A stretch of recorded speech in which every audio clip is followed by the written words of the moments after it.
Good morning, boys. Yan. Nandito tayo sa Porac. Ginagawa yung ilalim ng tulay ng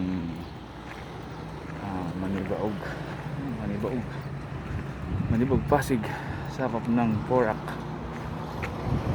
Pampanga. Yan po yung mga equipment nila.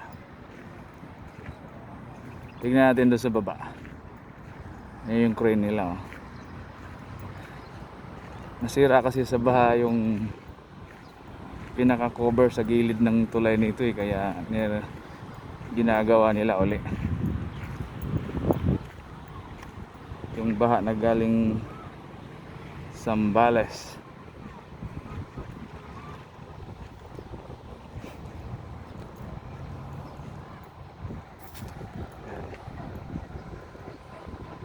Ayan po yung Pasig River. Yung pakanan papuntang Zambales, yung sa kaliwa papuntang Bulacan. Ayan po yung tulay ng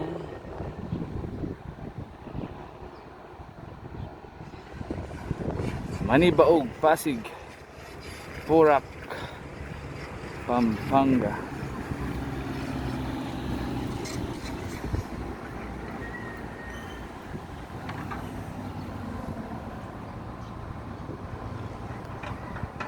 Ayan po yung gumagawa.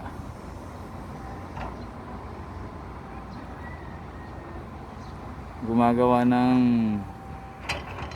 tawag niyan sa gilid ng ilog para tumibay. Nilalagyan ng bakal.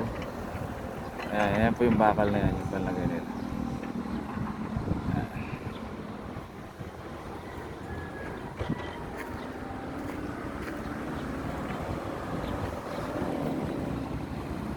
Ayan yung gwardiya. Tulog ba? Gising. Kala ko tulog.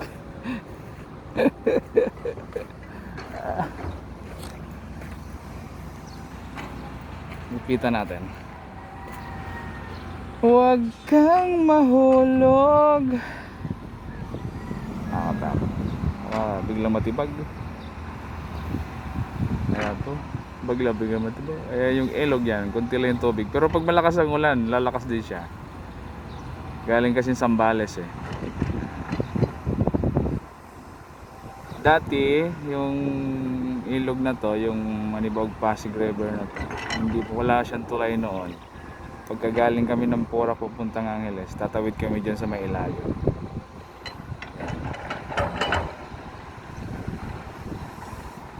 Pag malakas ang agos, hindi makakadaan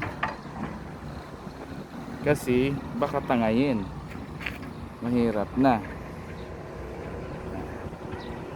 Ayan po yung Manibaog Pasig River.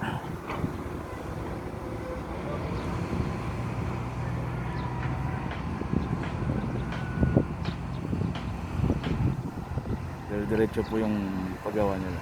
Medyo naghang yung ilalim ng tulay eh. Kaya inaayos nila. Kaya gawa tinda. Pasok pa. Yan.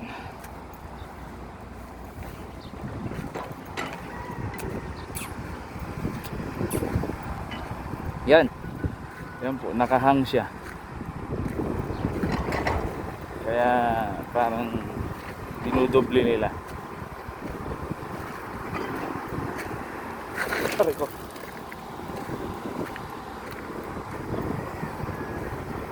Ayan po. Mapapansin nyo po yung nakahang na yan. Yan.